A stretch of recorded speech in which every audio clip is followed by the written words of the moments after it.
Vocês estão bem? Estão felizes? Eu sempre falo que nós precisamos ter um coração feliz para receber a palavra de Deus. Você sabia que a tristeza, ela é um elemento abortivo?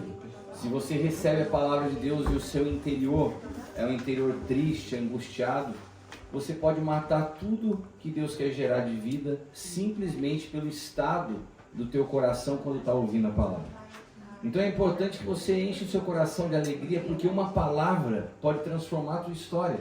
Quantos creem que essa manhã uma palavra pode mudar a tua vida? Amém. Então que o seu coração possa estar preparado para a palavra. Não deixa nada de roubar as suas preocupações, né, situações, medos. Eu queria te convidar, olha para quem está do teu lado, dá um sorriso bem bonito e fala assim: você está tão bonito hoje. Fala para quem está do teu lado: você está tão bonito hoje. A gente parece que agora tem dificuldade de elogiar, né? Às vezes a gente vai se tornando fechado, a gente tem dificuldade de elogiar. Mas é importante que nós possamos estar com o nosso coração feliz nessa manhã. Eu compartilhei para vocês o ano passado, quando eu vim para cá, faziam algumas semanas que a minha mãe tinha falecido. Eu contei para vocês e falei sobre isso ontem. E desde a partida da minha mãe, eu tenho refletido muito em como a nossa vida é frágil. Nós não temos o controle da nossa vida. Nós estamos aqui hoje, né? Eu particularmente vejo vocês quase que a cada ano. Agora, quem garante que o ano que vem nós vamos estar juntos? A gente não tem como garantir. E muitos de nós temos uma mentalidade que a gente joga tudo para o futuro. A gente vê a vida, parece, sempre na perspectiva do que vai acabar. Eu estava ouvindo um treinador de maratona. Você sabe que a maratona é uma corrida de 50 quilômetros, né? Então, o corredor de maratona, ele precisa muito mais do que condicionamento físico, ele tem que ter um condicionamento mental. Porque a vontade que ele tem de desistir no meio do caminho é enorme. Porque ele tem que lutar contra o seu próprio físico. E esse treinador estava falando que a dificuldade é que nós temos uma cultura instalada, todo ser humano, de sempre começar as coisas pensando no que vai acabar. Então você começa a segunda-feira já querendo que chegue a sexta-feira. Daí você sai de férias, quando você volta de férias, o que você está pensando? Nas próximas férias. E a gente acaba nunca desfrutando do presente, porque a nossa mente está sempre no futuro. Então essa mentalidade faz com que a gente se canse mais rápido, porque a gente sempre quer esperar chegar a alguma coisa. Então esse treinador estava falando que ele tinha que preparar emocionalmente os corredores para que eles aprendessem a desfrutar de cada etapa da corrida. E daí eles conseguiam chegar perto do final com força para dar aquele sprint final e ganhar a corrida. E era um trabalho mental. Às vezes Deus precisa trabalhar em nós para gerar em nós resistência. Porque nós muitas vezes ficamos sempre na expectativa de uma solução.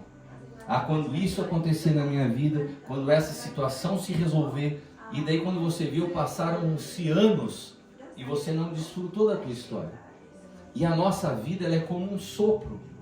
A gente está aqui hoje e amanhã nós podemos não estar. E a pergunta que eu quero te fazer é: o que você vai deixar? O que você vai deixar de legado quando você partir? Quando a minha mãe partiu, quando a minha mãe foi para o Senhor, a gente viu que as coisas dela, a vida, sabe o que é mais triste? Que a gente acha que nós somos o centro do universo. Mas você já parou para pensar que a vida continua sem você? Quando você não estiver mais aqui, quando você morrer, seu marido continua, seus filhos, a vida tem que continuar. O mundo não vai parar quando você morrer. E a grande questão é que às vezes a gente vai vivendo como se a gente fosse viver para sempre. Às vezes a gente vai tratando as pessoas como se a gente tivesse sempre as mesmas oportunidades. A oportunidade que eu tenho de te honrar hoje é hoje. Eu tenho hoje a oportunidade de estar aqui e trazer uma palavra que pode transformar a tua história. Mas muitas vezes a nossa cabeça está longe. A gente não consegue perceber as pessoas, porque a gente está tão focado em nós mesmos. Só que a vida passa como uma neblina, que hoje está, amanhã não está. E tudo que você tem lutado para conquistar, sua casa, seu carro, tudo que é material, vai ficar para alguém. Você sabe o que eu tenho visto? Eu tenho cuidado de algumas pessoas, famílias com muitas posses. E que quando eu cuidava de um pastor lá em Taubaté, dono de uma empresa aérea, com vários aviões. Vocês conhecem a história. Quando esse homem veio a falecer, os filhos entraram numa briga por causa da herança. As pessoas, quando você partir, tudo que você tem vai ficar para alguém. Agora, o que você constrói que não se perde? Tudo que você constrói no Espírito. Você sabe que foi a minha mãe que me conduziu a Cristo. Isso nunca vai se perder. Todas as vezes que eu estou pregando, é como se eu estivesse dando sequência na fé que um dia ela abraçou. Porque isso alcançou minha vida, isso tem alcançado outras pessoas. E o que nós percebemos é que quando a vida vai embora, o que fica é só o que é espiritual e é eterno. E eu quero poder ajudar cada um de nós nessa manhã a refletir um pouco mais sobre isso. Como você tem construído a sua vida? Você tem vivido a partir das coisas naturais ou você tem vivido a partir das realidades eternas? O que te tira a paz? São as coisas naturais ou são as coisas eternas? Pelo que você briga? Por coisas naturais ou por coisas eternas? Olha esse texto de Tiago 4. Tiago 4, do 13 ao 17. A gente vai ler junto aqui Tiago 4, do 13 ao 17. Prestem atenção, vós que aclamais. Hoje ou amanhã iremos a tal cidade. Lá nos estabeleceremos por um ano. Negociaremos e obteremos grande lucro.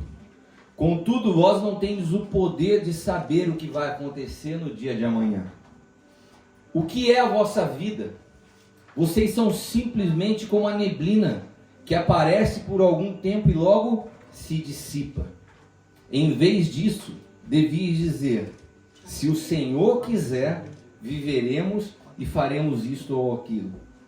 Entretanto, estáis agora vos orgulhando das vossas capacidades, e toda vanglória como essa é maligna. Refleti sobre isto, pois quem sabe o que deve fazer o bem e não o faz, comete pecado. Muitos de nós colocamos os nossos olhos no que é pecado, naquilo que chama mais atenção aos olhos. A mentira, o roubo, o adultério. Isso parece que os crentes falam assim: nossa, fulano de tal é pecador, porque está fazendo isso, porque está fazendo aquilo. Mas a Bíblia fala assim: todas as vezes que você sabe o que é certo fazer e não faz, você está pecando. Então isso é muito mais sério do que a gente imagina. Todas as vezes que, por exemplo, eu vim aqui ontem, ensinei e falei e compartilhei com vocês algumas coisas novas. Naquele momento que você começa a entender essas coisas e não faz, a Bíblia fala que você está pecando, porque agora você já sabe o que é certo. Eu me lembro um dia que eu tinha um amigo que estudou comigo no colégio, e ele tinha se casado, e tinha rompido no casamento. E ele estava tendo outros relacionamentos com outras mulheres. Só que ele não era cristão. Ele não conhecia a Bíblia. Ele não sabia como deveria se proceder como um homem de Deus. E ele me chamou e falou assim: Cristiano, eu sei que você é pastor. Eu estou vivendo um momento difícil, queria que você viesse conversar comigo. E eu comecei a falar para ele. Falei: sabe o que a Bíblia diz? Que nós não podemos quebrar as alianças que nós fazemos. O casamento é para sempre. E comecei a falar, ele falou assim: então quer dizer que eu não posso fazer isso? Não pode. Eu falei assim: mas e agora que eu já fiz? Eu falei assim: olha, Deus não leva em conta o tempo da tua ignorância. O que você fez até agora, daqui para frente, o fato de você saber, porque eu estou te falando, é muito mais sério a sua situação. Ele olhou para mim e falou assim: Então era melhor eu não saber, era melhor que você não tivesse vindo aqui. Sabe, tem algumas pessoas que às vezes o que ele falou era verdade. Se você está vivendo na igreja, mas quer continuar fazendo as coisas erradas, era melhor que você não viesse na igreja. Porque depois que você sabe o que é certo e não faz, é muito mais sério do que aquele que não sabe e continua fazendo errado. É isso que esse texto faz. Esse texto fala. A nossa vida é como uma neblina. Ela é muito rápida. Então o tempo de você mudar é hoje. Você não sabe o seu dia de amanhã. Não fique esperando para tomar uma decisão amanhã daquilo que você sabe que tem que mudar hoje. Quando você for embora desse mundo, o que você vai ter deixado na vida das pessoas que cruzaram o seu caminho? Cada pessoa que cruza o teu caminho, será que você é alguém que acrescenta algo da parte de Deus? Ajuda no crescimento, na revelação de Cristo? Que tipo de legado eterno nós estamos construindo? E para que nós possamos entender, Paulo nos dá um texto lá em 2 Coríntios, que eu quero usar como base para a gente refletir nessa manhã. 2 Coríntios, capítulo 4, versículos do 16 ao 18. Nós vamos ler juntos 2 Coríntios 4, 16 ao 18.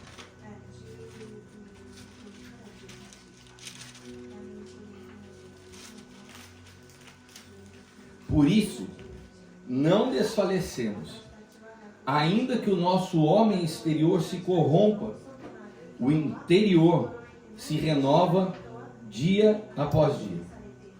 Porque a nossa leve e momentânea tribulação produz para nós um peso eterno de glória muito excelente. Agora olha que interessante. Não atentando nós nas coisas que se veem, mas nas que não se veem. Porque as que se veem são temporais e as que não se veem são eternas. Aleluia. O que governa a sua vida? As coisas que se veem ou as coisas que não se veem? Pelo que você vive? Você vive para conquistar coisas que são visíveis ou coisas que são invisíveis? Quando Paulo dá esse texto, ele está nos dando uma dica. Você pode construir uma vida no homem exterior ou no homem interior. Agora, a questão é que muitos crentes vêm à igreja, mas não sabem explicar nem o que é homem exterior nem interior. Se eu te perguntar hoje, o que Paulo está falando quando ele fala de homem exterior? Você saberia me explicar? A diferença do homem exterior do homem interior? Porque ou você pode estar conduzindo a tua vida no homem exterior, ou você pode estar conduzindo a sua vida no homem interior. Um exemplo que eu não sei se eu já usei aqui, mas que eu uso sempre para ilustrar, né? Ontem a gente foi na casa do pastor Luiz e a Margarete nos serviu uma deliciosa salada de frutas. E tinha pêssego que ela comprou em lata, né? Que você pôs no meio. Você já viu como que é o pêssego que você compra na lata? Alguém aqui vai no supermercado para comprar o pêssego, para deixar a lata enfeitando a casa em cima da televisão? Olha essa lata de pêssego que eu comprei, que coisa linda. Você quer a lata ou você quer o pêssego que está dentro? O pêssego que está dentro. Agora, como que você faz para conseguir o pêssego que está dentro? Tem que abrir a lata. E como que você abre a lata? O abridor de lata. Você tem que rasgar a lata. Você rasga a lata. Eu vou fazer uma pergunta para você. Alguém aqui no Japão, quando abre a lata de pêssego, começa a chorar? Fala, ai, que dó, tô rasgando a lata, vou destruir a lata. Você chora? Não. Por quê? Porque o que tem valor para você é o que está dentro, não é a lata. A lata é o teu homem exterior. O pêssego é o teu homem interior. Quando Deus rasga o teu homem exterior, você chora. Agora, quando Deus rasga o teu homem exterior, Ele está falando assim para mim e para você: o que eu tenho interesse na sua vida não é na lata, é no que está dentro de você. Amém, aleluia, Deus. Só que nós, enquanto Deus quer extrair de nós o melhor que habita em nós, nós queremos viver pelo homem exterior. Nós estamos preocupados com a nossa imagem. Nós estamos preocupados com a opinião das pessoas, o que falam de nós. Nós estamos preocupados com a nossa estética, com as formas, mas Deus está preocupado em extrair o pêssego de dentro de nós. Amém. E para isso, Deus. às vezes, Ele precisa rasgar a lata. Para isso nós precisamos, o abridor de lata da nossa vida se chama cruz. A cruz que rasga o nosso homem exterior para que a gente possa viver uma vida no Espírito. Amém, Jesus. O homem exterior, ele é sensitivo, ele é sensorial, ele é conduzido pelos 5 sentidos. O homem exterior, ele é conduzido por aquilo que ele vê, por aquilo que ele sente, por aquilo que ele ouve. Agora, o homem interior não, ele é governado pelo Espírito Santo de Deus. Amém, aleluia. O que tem governado a tua vida, o homem exterior ou o homem interior? O homem exterior, ele é a somatória do teu corpo influenciando a tua alma, as tuas emoções. Isso é tão forte, Luiz. A influência da alma e no corpo, quando você vive pelo homem exterior, essas duas coisas são tão fortes. Esses dias, o dia que eu recebi a notícia que o meu filho precisava passar por uma cirurgia, eu passei um dia muito angustiado, muito triste. E no dia seguinte eu fui num osteopata. Sabe o que é o osteopata? A pessoa que faz aquelas massagens para soltar o seu corpo, para liberar a musculatura. E era uma mulher muito especializada.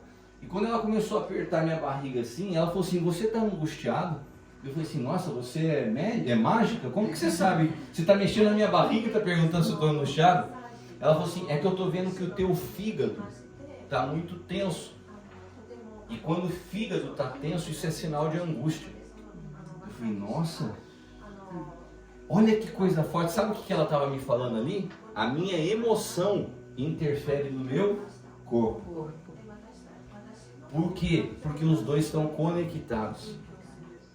Todas as vezes que você não perdoa, todas as vezes que você vive uma vida de angústia, o teu corpo vai reagir a isso. E como que você consegue virar essa história? Quando você passa a ser governado pelo Espírito. Amém. O que é o homem interior? O homem interior é o teu espírito. Você nasceu com um espírito que muitas vezes, por você não alimentar esse espírito, ele está lá adormecido. E a sua vida é conduzida pelas emoções e pelos sentidos. Alma e corpo, alma e corpo. Isso é o homem exterior reinando, Luiz. Mas quando esse homem interior recebe vida, quando que ele recebe vida? Quando o Espírito Santo vem habitar em você. Quando o Espírito Santo vem habitar em você, ele vem habitar no teu espírito. E esse homem espiritual começa a tomar forma. Ele começa a crescer. E chega uma hora que esse homem exterior tem que se sujeitar ao Espírito.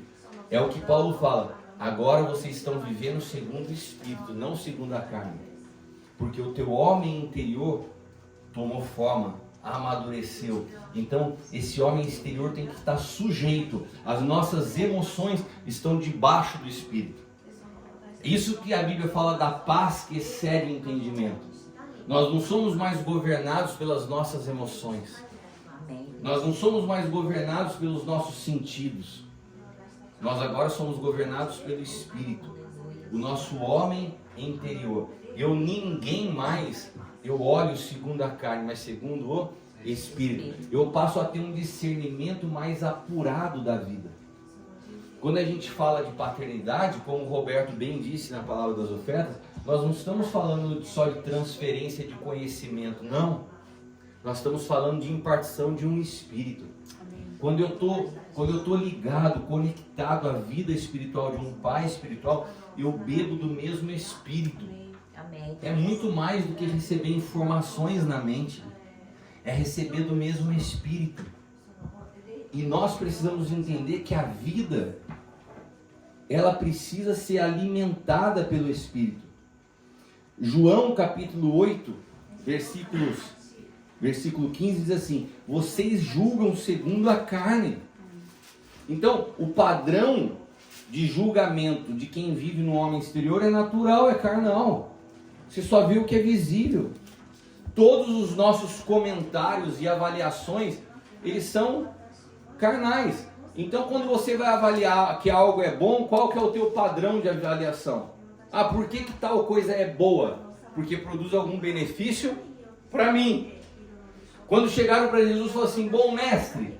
Ele falou: não me chama de bom. Por que ele falou isso? Porque a nossa definição de bom está errado.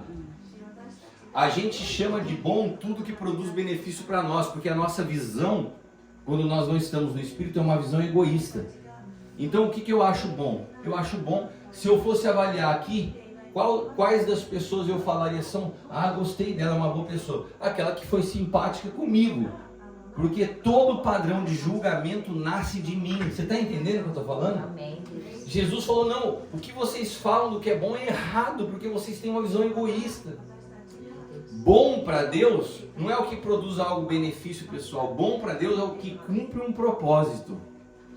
Por isso que Deus terminava a cada dia na criação e falou assim: e viu Deus que era bom. Por quê? Cumpriu um propósito. Então Jesus falou assim: você não pode me chamar de bom. Porque bom para vocês é o que produz uma coisa boa para vocês. Mas bom para Deus é o que cumpre um propósito. E eu ainda não cumpri o meu propósito, eu não fui para a cruz. Eu só posso ser chamado de bom quando eu finalizar o que Deus me chamou para fazer. Então as nossas definições, quando elas estão fundamentadas no homem exterior, as nossas definições são erradas. Você olha para a vida e quem que você avalia que são pessoas bem-sucedidas? O que é sucesso na sua definição de bom? O ano passado aconteceu algo no Brasil muito interessante. Na mesma semana, um dos dentistas mais famosos do Brasil, o dentista que cuida dos dentes do Neymar e de um monte de gente famosa, esse dentista foi encontrado morto na sua casa, se suicidou. Um rapaz jovem com muito sucesso. Na mesma semana, uma jogadora de vôlei da seleção brasileira também se jogou da sacada do seu apartamento. Os dois tiraram a vida na mesma semana. E os dois tinham uma coisa semelhante. Os dois eram considerados pelas pessoas como pessoas de sucesso. Uma jogadora de vôlei famosa e bem-sucedida. E um homem que era jovem dentista, bem-sucedido. Bem-sucedido aos olhos da sociedade. Agora, será que é possível, no auge do sucesso exterior, você está falido por dentro? Sim. Eles tinham sucesso, mas por dentro eles já estavam falidos, já não tinham vida. O que você quer para você? O sucesso do mundo ou o sucesso de Deus? O que você quer?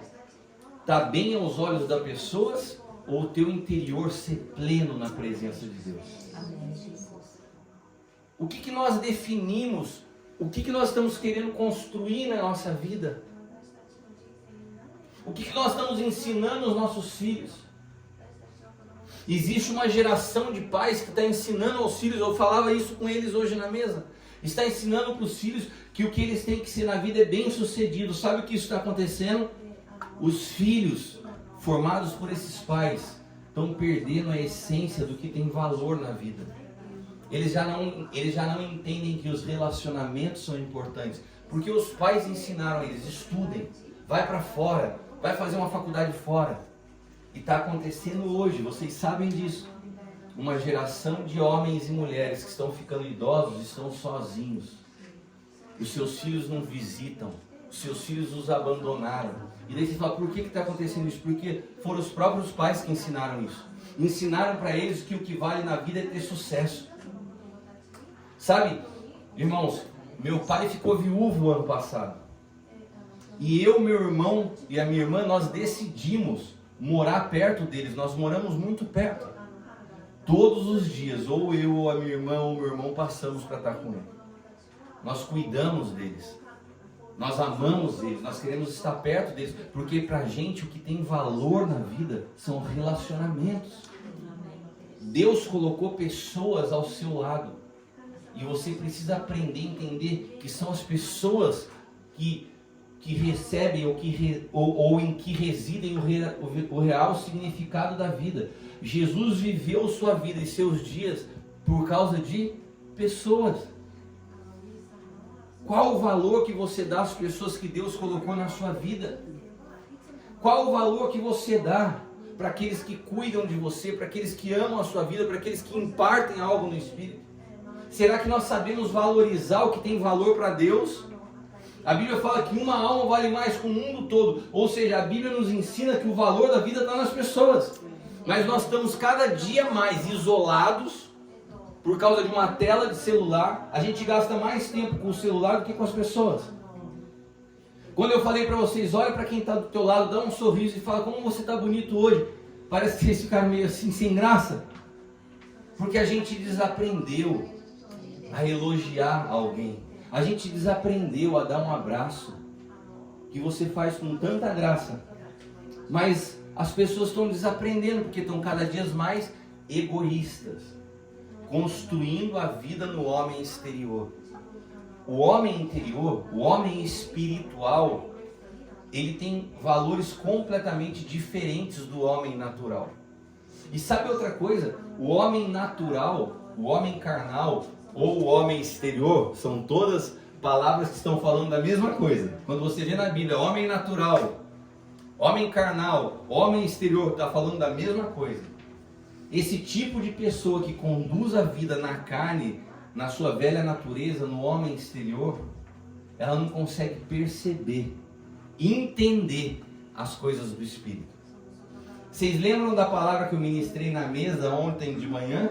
Vocês lembram? Jesus estava falando, cuidado com o fermento de Herodes e o fermento dos fariseus. Jesus estava querendo explicar um assunto importante para eles. E o que os discípulos estavam pensando?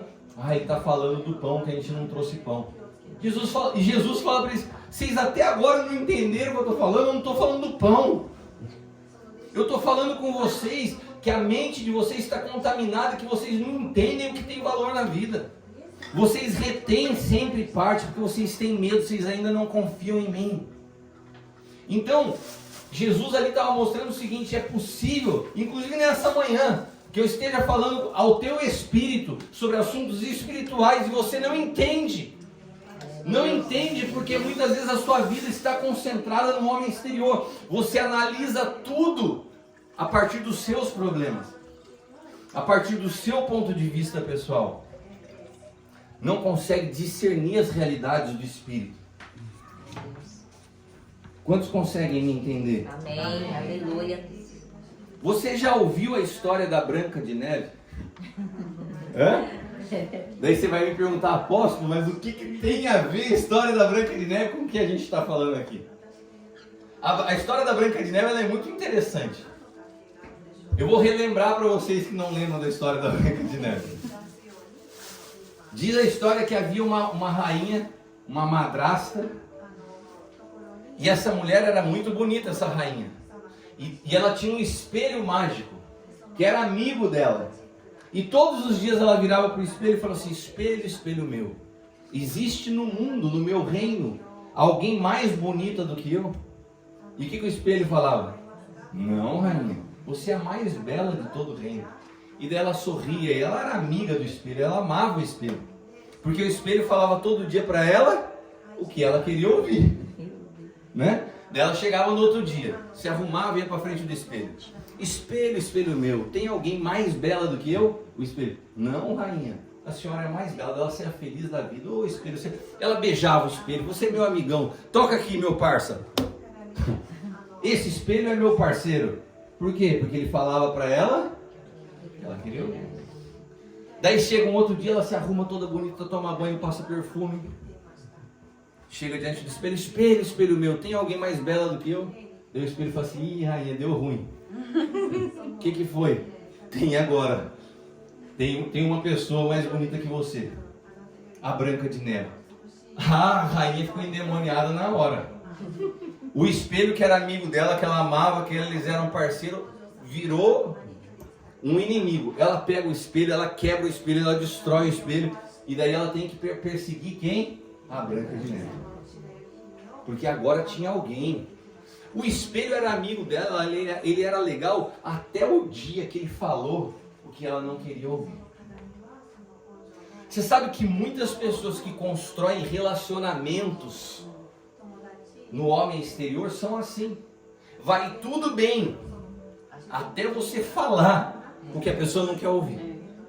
Eu tinha um pastor, olha essa história, irmãos. Eu tinha um pastor que pediu para caminhar comigo. E ele tinha uma história muito complicada. Porque ele tinha abandonado a esposa e os filhos na cidade dele, lá em Curitiba. Se mudou para uma outra cidade, em Brasília. E daí quando ele foi para Brasília, um filho dele foi com ele. Mas esse filho dele começou a se envolver com droga. E esse homem começou a cair a ficha dele. Ele começou a perceber o erro que ele tinha cometido, porque agora o filho estava enfiado nas drogas. Ele tinha deixado a esposa, tinha se unido a uma outra mulher, e a vida dele estava num buraco. E ninguém mais nas igrejas ajudava ele, porque viu o que ele fez de errado. E ele saiu lá de Brasília e veio pedir ajuda para mim em Taubaté. Ele nem me conhecia, ele sabia que eu cuidava de pastores. Ele saiu de lá e veio me pedir ajuda. E eu fui orar, e eu fui falar com o meu pastor, com o apóstolo Hélio, e fui orar, e Deus falou assim para mim, o Espírito Santo falou para mim muito claro: cuida desse homem, porque senão ele vai morrer. Ninguém quer ele, mas eu quero. Com todos os erros que ele tem, eu quero que você cuide dele. E eu comecei a cuidar daquele homem. E eu fui até Brasília. Achei o filho dele que estava já nas drogas há um tempão. Trouxe o filho dele para dentro da minha casa. O menino ficou morando na minha casa 6 meses. Parou de usar as drogas. Começou a estudar na faculdade. Voltou para a igreja. O menino estava uma benção. Daí o pai dele, o pastor, voltou de Brasília e veio morar lá em Taubaté para ser cuidado. A gente começou a cuidar desse homem. E eu cuidei dessa família por 3 anos. E daí se você me perguntar, você falou para ele que ele estava errado? Eu falei, não falei nada, eu só cuidei. Eu só amei aquele homem. Sabe por quê? Porque se você não demonstra primeiro amor, a correção sem amor, ela mata uma pessoa. Enquanto aquele homem não tinha segurança que eu amava ele, eu não falei nada. Deus me orientou, falou assim, só ame. Depois de 3 anos cuidando desse homem, amando esse homem, não falava nada do erro que ele tinha cometido. Um dia eu estava pregando como eu estou pregando aqui hoje. E acabou o culto, aquele homem vem à frente chorando e me abraça e fala assim, Cristiano, eu sou muito grato pelo que você fez na minha vida. Ninguém me amou como você amou. Eu tenho uma aliança com você para sempre. Eu falei assim, glória a Deus, meu irmão. Agora está pronto para a gente conversar sobre alguns assuntos. Eu quero que amanhã você venha na igreja para a gente conversar. Ele falou assim, amém, eu vou vir. Ele tinha falado que reconhecia que eu o amava. Foram 3 anos caminhando junto, cuidando, a família dele restaurada. Daí eu peguei e falei assim, agora... Daí chegou no dia seguinte, ele foi na igreja e falou, agora tem um ponto que eu preciso te falar. O que você fez está errado. Você deixou a tua esposa. Você precisa pedir perdão a essa mulher que você está hoje, que ela não é a tua mulher. E você precisa se reconciliar com a tua esposa. Pedir perdão para a igreja de onde você saiu, do que você fez. E você precisa ajustar a sua vida diante de Deus. E ele olhou para mim assim, assustado, e falou assim, apóstolo, mas eu estou aqui com você há 3 anos, você fala isso agora? Eu falei, sim, porque antes eu tinha que te amar, senão você estava numa situação terrível. Não era momento de te corrigir. Eu olhei tudo o que aconteceu e eu fiquei quieto, só cuidando de você. Mas agora que você está bem, eu estou te falando, está errado. Você tem que ajustar isso na sua vida. Aquele homem foi embora da minha sala e nunca mais voltou. O que essa história tem a ver com a história de Branca de Neve? Aquele homem achou que ele estava diante do espelho mágico, que eu ia passar a vida inteira e falar assim, ô bonitão, estamos aqui, estamos juntos para sempre. Mas teve um dia que eu precisei falar para ele a verdade. Olha, deixa eu te falar a verdade. Como teu pai, como quem ama você, você tem que ajustar isso na sua vida. Então, muitas vezes nós estamos assim. Quando a nossa vida está sendo construída no homem exterior, você se relaciona só com quem fala o que você quer ouvir. Você não aceita uma palavra de correção. Você não aceita que alguém fale isso não está certo na tua vida. Porque o homem exterior, ele precisa disso. Só quem vive no Espírito consegue entender as coisas do Espírito. Só quem é construído uma vida no homem interior permite ser corrigido, porque o alvo da sua vida é agradar a Deus. Ainda que para agradar a Deus ele tenha que aborrecer a sua própria carne. Ele tem que negar a si mesmo. Porque senão você vai viver uma vida inteira buscando e você sempre vai achar alguém que fale o que você quer ouvir. Por isso que quem tem muitas vozes não tem nenhuma. Todos nós precisamos ter a voz de um pastor.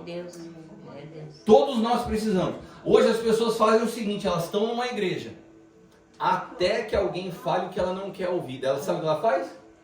Ela não conserta a vida dela. Ela muda de igreja. Ela fica na outra igreja e fala assim, aqui é uma benção, aquele outro pastor não serve para nada. Ela fica nessa igreja, até que esse pastor chegue para ela e fale de novo alguma coisa que ela não quer ouvir. Ela vai e muda de igreja de novo. E assim as pessoas vão mudando de um lugar para o outro e não são corrigidas. E não são transformadas, porque estão edificando uma vida no homem exterior. E não crescem interiormente. Não amadurecem no espírito. Nós estamos vendo o número de pessoas evangélicas crescerem, mas eles crescem, mas não amadurecem. Então nós temos um número grande de pessoas que se dizem evangélicas, mas são como crianças espirituais. Oscilam de um lado para o outro. Não têm firmeza de caráter, porque elas não permitem ser transformadas no espírito. Obrigado pelo teu amém tão entusiasmado. Amém, Deus, verdade, Senhor. Abra sua Bíblia em Romanos 1, 25.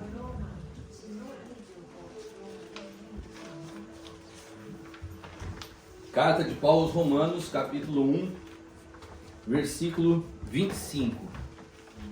Romanos 1, 25. Fala assim: trocaram a verdade de Deus pela mentira, e adoraram e serviram a coisas e seres criados em lugar do Criador, que é bendito para sempre. Amém. Aqui, Paulo fala da verdade e da mentira. Você sabe me explicar o que é a verdade e o que é mentira? O que Paulo está falando aqui?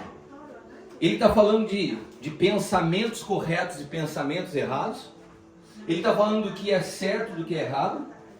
Não. Quando ele fala de verdade e mentira, ele não está falando de uma maneira de pensar, ele não está falando de doutrina teológica certa ou doutrina errada, ele está falando de duas pessoas. Ele está falando de duas pessoas que são capazes de transferir para nós duas genéticas diferentes. Ou você está na genética, na natureza da verdade, ou você herdou um código genético, uma natureza de mentira. Porque nós só podemos ter dois pais. Ninguém veio a esse mundo de forma neutra. Ou você tem como pai a pessoa que se diz eu sou a verdade, ou você tem como pai uma pessoa que diz sou o pai da mentira. Nós estamos falando de duas pessoas. Verdade e mentira não são pensamentos, são duas pessoas. Quem foi que disse eu sou o caminho, eu sou a verdade e eu sou a vida? Quem disse isso? Jesus. Então quem é a verdade? A verdade é Jesus. Ele é a pessoa da verdade. Sim, Deus. E assim como Jesus é a verdade, a mentira também não é um pensamento errado. A mentira é uma pessoa. A Bíblia fala que o diabo é o pai da mentira. Então quando você fala de verdade e de mentira, você está falando de duas naturezas. Ou você está sendo governado pelo seu homem interior na natureza de Cristo, que é verdadeira, ou você está governado pelo teu homem exterior na natureza da mentira. Não tem meio termo. E quando você está na mentira, tudo que você vê não é real, é mentiroso. A sua maneira de ver a vida está errada. A sua maneira de definição até do evangelho está errada. Porque o óculos pelo qual você vê a vida é mentira. Agora, quando nós estamos em Cristo, nós conseguimos enxergar por trás de tudo que é visível, aquilo que de fato é eterno e espiritual. A Bíblia fala que, o escritor de Hebreus fala que as coisas do antigo pacto eram sombras, eram figuras. Tudo que aconteceu no Antigo Testamento, as histórias, elas aconteceram de forma real, mas elas apontavam para uma realidade espiritual. Hoje, na nova aliança, no novo pacto, todas aquelas realidades que aconteceram, hoje elas são realidades no Espírito e nós precisamos entender. Amém, Deus. Hoje nós não lutamos com gigantes como eles lutavam, mas os gigantes, eles apontam para uma realidade espiritual. Às vezes a gente não está enfrentando um Golias no quintal da nossa casa, passando lá com uma armadura, mas a gente tem uns gigantes no nosso pensamento, que nos impede de avançar. Quantos estão entendendo o que eu estou te falando? Amém, aleluia. Você consegue entender a seriedade do que é verdade e do que é mentira? A mentira, ela tem um efeito devastador na nossa vida, porque ela contamina a alma do homem. Ela faz com que o homem se sinta o centro do universo. A mentira faz com que você olhe tudo a partir de você mesmo. A mentira é o que faz você pensar que o evangelho tem que servir você. Então você busca uma igreja onde o pastor te sirva, onde as pessoas te sirvam. Ele distorce o evangelho, porque nós não fomos chamados para ser servidos, nós fomos chamados para nós servir. Deus, amém, Senhor, aleluia. O centro da mentira foi o que fez com que Adão acreditasse que era possível ele ter vida distante de Deus. O Senhor falou para ele assim: se você comer desse fruto, certamente você vai morrer. E qual que é a palavra da mentira? Vai nada, não vai dar nada, pode comer isso. Ele acreditou que era possível. E quando ele comeu do fruto, ele saiu andando e falou: tá vendo? Não deu nada, eu estou vivo. Só que ele já tinha morrido espiritualmente. Se nós não entendemos as realidades do Espírito, pode ser que nós estejamos caminhando para uma morte espiritual, nos distanciando de Deus, e a gente não consegue ver. Você compreende, pastor? A gente pode estar se distanciando de Deus como Adão. Ele já estava distante de Deus. Ele foi separado. A morte é você ser separado de Deus, e ele não percebia isso. Agora, olha o que diz a Bíblia. Eu quero que todos abram agora para você ver que forte esse texto. 1 Timóteo capítulo 2, versículo 14. 1 Timóteo capítulo 2, versículo 14.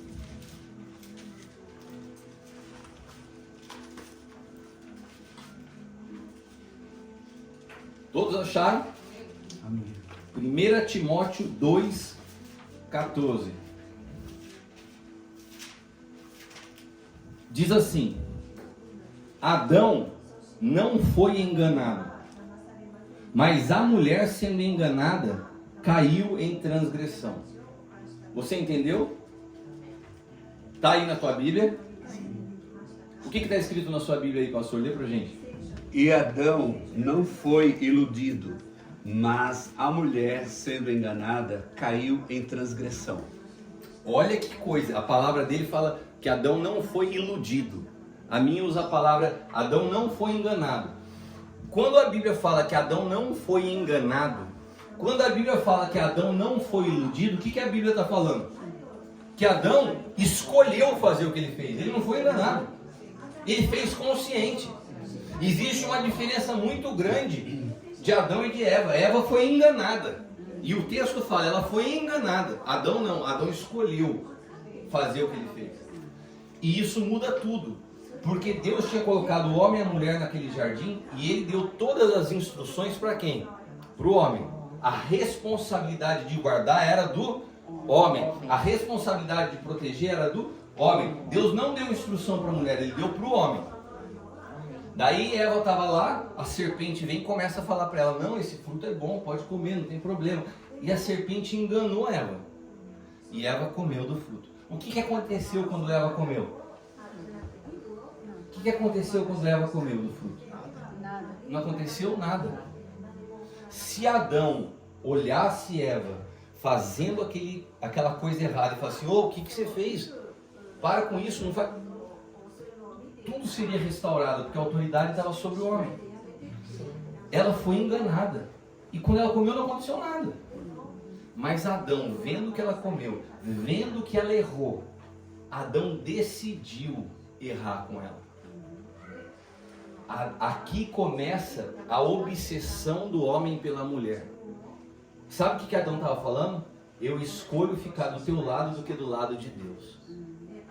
Eu escolho conscientemente, eu não fui enganado, eu não fui iludido, Eu escolho conscientemente ficar do teu lado do que do lado de Deus.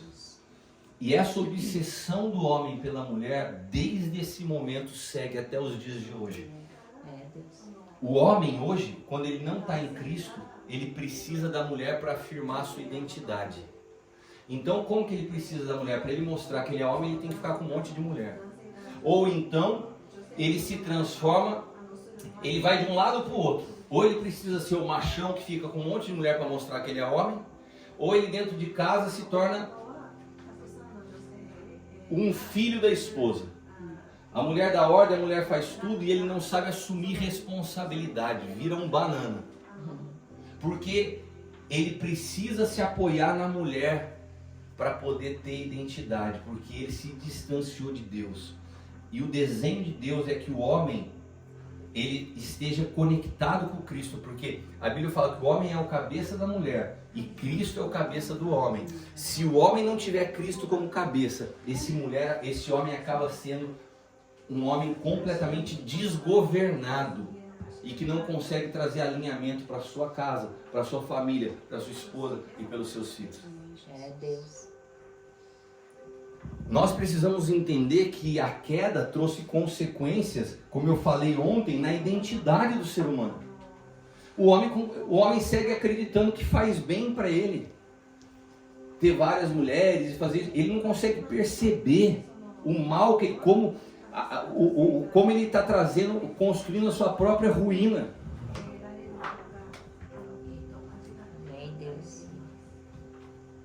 O homem foi se distanciando da realidade do que é o amor. E o homem passou a não entender mais o que é o amor. E ele passa a necessitar da mulher para poder afirmar a sua identidade.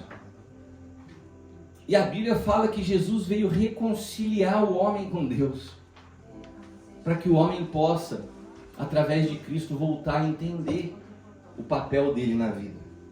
Jesus veio apresentar Deus como Pai, para que o homem possa entender de novo o que é ser filho.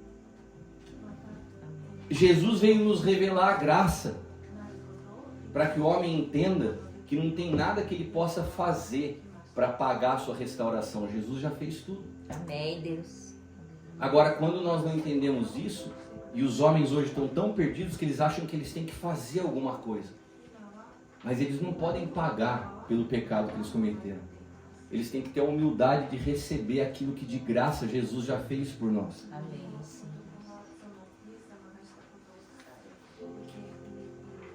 Irmãos, o amor, ele não pode ser fundamentado nos interesses pessoais. Nós só vamos entender o amor quando nós formos reconciliados com Cristo. E você entende que o amor, ele só pode se manifestar quando nós estamos diante de uma situação onde a pessoa não tem como retribuir o que você oferece. Acho que um mês antes da minha mãe falecer, eu tinha viajado e tinha comprado uma meia para ela antiderrapante, porque ela estava escorregando muito, tinha quebrado a perna. Eu comprei uma meia que tem borracha aqui embaixo para ela não escorregar. E eu dei para ela de presente e ela falou assim: ai, que lindo, meu filho, vou usar, tal. E daí passou uma semana, eu voltei na casa dela, ela estava sentada numa cadeira de rodas e ela levantou o pé e falou assim: olha que eu estou usando, a meia que você me deu. E eu olhei a meia e a borracha estava virada para cima. Eu falei: mãe, a borracha é para baixo, é para você não escorregar. Daí ela abaixou assim para tentar arrumar a meia e não conseguiu, ela já não estava conseguindo se curvar. E daí eu me ajoelhei para eu trocar a meia para ela. E na hora que eu fiz aquela cena, passou um filme da minha vida. Quantas vezes a minha mãe tinha se ajoelhado para amarrar o meu sapato, meu tênis, para eu ir jogar bola? Quantas vezes eu parava e falava assim, eu não sabia amarrar meu tênis quando era criança. Meus amigos me chamavam para jogar bola, eu falei: mãe, corre aqui, amarra o meu tênis que eu tenho que ir lá jogar bola. Daí ela se ajoelhava, minha mão na minha cabeça e falava: vai com Deus, meu filho. O que acontece? Que chega um momento na vida que aquela pessoa que para mim era tão útil, minha mãe era útil, você entende o que eu estou falando? Útil no sentido que tudo que eu ia fazer eu precisava dela. Ela que me dava comida, ela que me dava banho, ela que me vestia, ela era útil. Mas naquele momento da história as coisas tinham se invertido. Ela já não era mais útil. Era eu que estava agora fazendo as coisas para ela. E o Espírito Santo me perguntou, por que você está aqui? Por que você está aqui do lado dela se ela não é mais útil? Eu falei, Senhor, porque eu amo ela. Ele falou assim, é isso mesmo, meu filho. O amor, ele só se manifesta diante da inutilidade do outro. Sim, Deus. Porque enquanto você está com alguém, porque essa pessoa é útil, isso não é amor. Você pode estar casado com alguém porque te é útil. Você pode estar casado com alguém por causa de dinheiro. Você pode estar casado com alguém por causa de uma relação sexual. Mas na verdade isso não é amor. O amor se manifesta quando você tem prazer de cuidar de alguém que não tem nada para te oferecer. Como pastor, eu cuido de pessoas que não respondem ao meu cuidado, que às vezes não falam muito obrigado. Como pastor, eu cuido de gente que não está nem aí para mim. Teve um dia, há 3 semanas atrás, que um pastor me ligou e falou, preciso falar com você urgente. Eu falei assim, meu filho, eu estou numa situação bastante delicada, dá para a gente marcar? Não, tem que ser agora. Eu falei, tá bom, eu estou indo para a igreja, você pode ir para lá. Ele foi. Ele chegou e falou assim, olha, eu estou chateado porque eu tinha mandado uma mensagem para você de WhatsApp, você não respondeu. Eu falei assim, olha, você me desculpa, essa minha semana foi muito difícil, eu recebi um diagnóstico no meu filho, vai precisar passar por uma cirurgia. Quando eu falei isso, o que eu imaginei que ele fosse falar?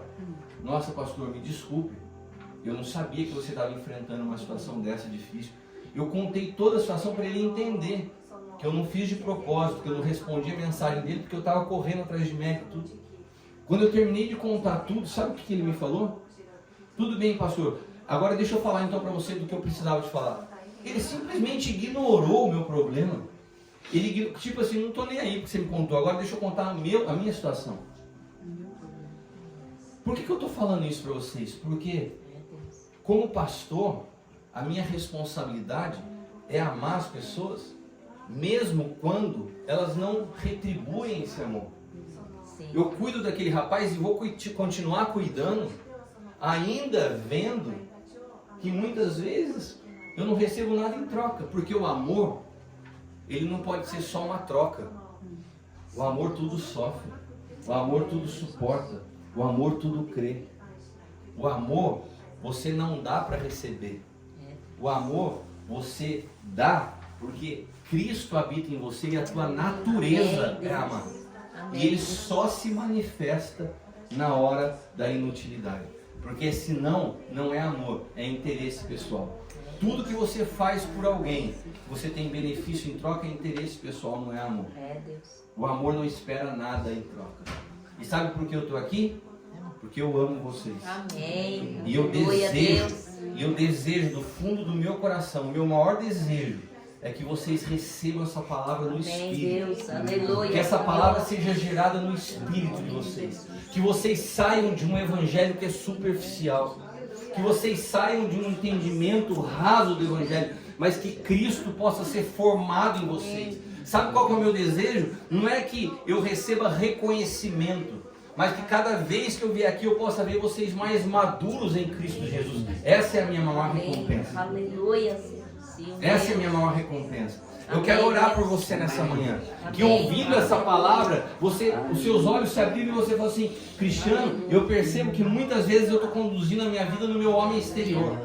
Eu sou muito sensorial, eu me movo muito pelas coisas visíveis. E eu quero, a partir de hoje, caminhar dentro da realidade do homem interior. Amém. Eu quero viver uma vida com Cristo de dentro para fora. Amém, meu Deus. Quantos desejam isso? Amém. Então eu quero te dar alguns passos práticos para isso. Amém, Deus. Para que você possa experimentar. Olha, se lembra da lata. Você nunca mais vai esquecer da lata de pêssego. A lata precisa ser rasgada para você pegar o pêssego. Repita comigo, meu homem exterior. Meu homem exterior tem que ser rasgado. tem que ser rasgado. Para que o homem interior Para que o homem interior se manifeste. se manifeste. E qual que é o processo? Qual é o processo para que isso aconteça na minha vida? Foi o que o pastor Luiz me pediu ontem à noite. Que a gente pudesse chegar hoje na parte prática de como vivenciar essa restauração da identidade. Amém, Deus. Existem 4 passos que eu vejo na vida de Jesus que precisam se cumprir na minha como se cumpriram na dele.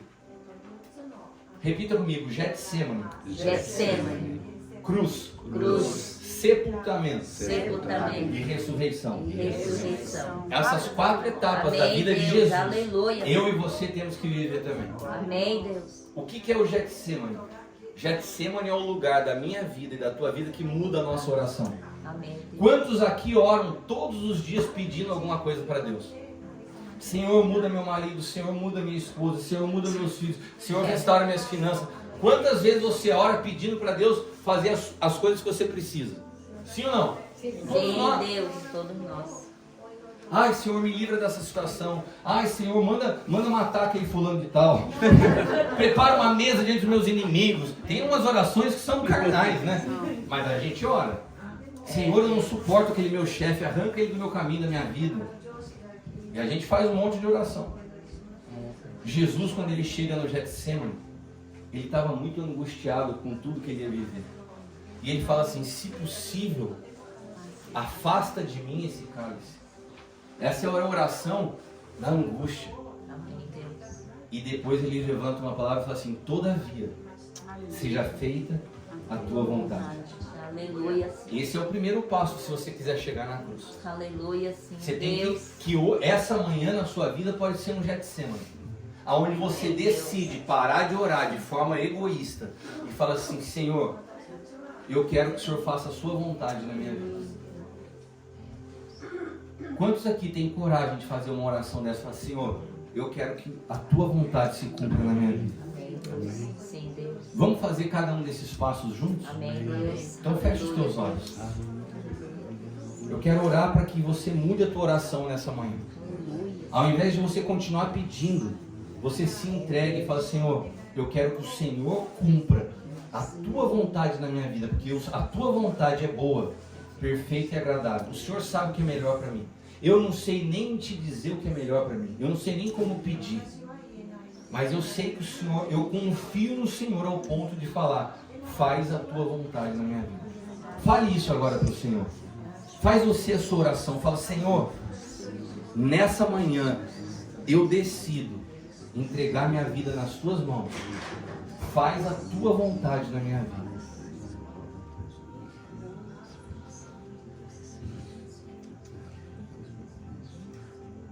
Amém?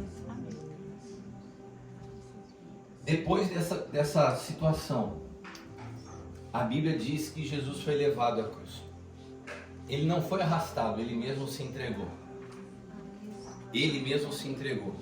Nessa manhã, você precisa se entregar. Você precisa entregar a sua vida como um sacrifício vivo, santo e agradável a Deus. Você precisa falar: Senhor, a minha vida está nas tuas mãos e eu entrego a minha vida a ti. Porque se nós provarmos da morte da cruz, nós também iremos provar da sua vida. A Bíblia diz que com ele morremos, com ele nós viveremos. Aleluia, Deus. E nesse momento da cruz, é um momento muitas vezes onde a gente passa por humilhação, por vergonha, onde nós somos expostos publicamente. Você lembra Jesus? Sendo o Filho de Deus, foi crucificado do lado de 2 bandidos. Ficou nu, exposto. Muitas vezes, o processo da cruz na nossa vida vai nos levar a um lugar de vergonha. Vai expor para nós mesmos coisas que a gente nem imaginava das nossas vidas. Mas a cruz não é o fim da linha. Depois da cruz tem ainda uma terceira etapa, que é o sepultamento. Sabe o que significa sepultar? Sepultar significa: nunca mais eu vou te ver. Sepultar significa ser apartado da vista. É um momento tão forte, eu nunca tinha percebido a força desse momento até ver o enterro da minha mãe. Enquanto o caixão está ali na sua frente, aberto, você está vendo o rosto da pessoa, parece que você está com ela ali ainda. Agora, quando fecha e enterra, parece que você tem a consciência: nunca mais eu vou estar com essa pessoa. E a Bíblia fala que nós precisamos ser sepultados com Cristo. Amém. Sabe o que é isso? Aleluia, sim, Deus. você nunca mais vai ter preocupação com a tua imagem. Verdade. Você nunca mais vai ter preocupação com o que falam de você. Aleluia, Você vai Senhor entender o que Deus. Paulo disse: não vivo mais eu, mas Cristo vive em Deus. mim. E a vida que eu vivo na carne, eu vivo pela fé do Filho de Deus. Glória a Não Deus. tem como você ferir alguém que já está Aleluia. morto. Sim, Não tem Deus. como você ofender alguém que já está morto. Quando você morre com Cristo e é sepultado com Ele, você já não está mais preocupado com a sua vida. A sua vida agora é agradar a Verdade, Ele. Deus. Aleluia, Senhor. Glória a Deus. E se você tem a disposição de viver isso, eu quero te dizer, você fala assim: nossa, Cristiano, mas que coisa triste. Não, é maravilhoso, porque depois do Aleluia, sepultamento, sim, Deus. a Bíblia fala que tem Aleluia. a ressurreição. Nós Aleluia. ressuscitamos com Cristo para uma nova vida. Aleluia. Uma sim, nova Deus. vida que não está mais sujeita aos padrões desse mundo. Amém, Deus. Uma vida ressuscitada é uma vida de plenitude. Amém, Você Deus. desfrutar da vida. Não um dia lá no céu quando você morrer, não, mas viver a ressurreição hoje, aqui na Amém. terra. Aleluia, Senhor. Aonde, Deus. independente das circunstâncias, se está com dinheiro na conta, se não está dinheiro na conta, você tem paz. Amém. Você tem alegria, porque o Espírito de Senhor. Aleluia. Olha só, irmãos, Deus. quando Paulo, que foi alguém que experimentou desses passos, Paulo experimentou do negar a si mesmo, do Getsemane, da cruz. Paulo foi sepultado com Cristo. Foi o mesmo apóstolo Paulo que escreveu a carta aos Filipenses. Epístola dos Filipenses. É chamada a Epístola da Alegria. Eu acho incrível esse livro, sabe por quê? Porque ele escreveu de dentro de uma prisão. E de dentro de uma prisão, aguardando pela sua morte, uma prisão horrível, nojenta, fria, fedida. Naquele lugar, ele animava as pessoas que estavam fora. Você olha a carta, se você lê de novo a carta dos Filipenses, parece que Paulo escreveu numa rede tomando água de coco numa praia no Havaí. Porque ele fala assim: irmãos, alegrai-vos no Senhor. Outra vez digo, alegrai-vos no Senhor. Aleluia. Ele começa a estimular as pessoas a serem felizes de dentro da cadeia. Amém. Aleluia. Como que pode você viver isso? Quando você prova do poder da ressurreição. Amém. Você não está mais preso numa circunstância. Você vive acima da circunstância. E é possível você ter paz e ter alegria quando Cristo assume o governo da sua vida. Amém. Você já não Aleluia. está mais sendo conduzido pelos 5 sentidos. Sim, Deus. Então Paulo não estava sentindo o cheiro da cela. Ele não estava vendo aquelas grades. Ele conseguia ver por cima daquela realidade que ele vivia no Espírito. Amém. Por isso ele Aleluia. tinha plenitude. Sabe o que eu quero declarar nessa Deus. manhã? Que você possa viver uma vida ressuscitada. Amém. com Cristo. Aleluia. Glória a Deus. Feche seus olhos. Pai, eu profetizo nessa manhã que hoje é um marco.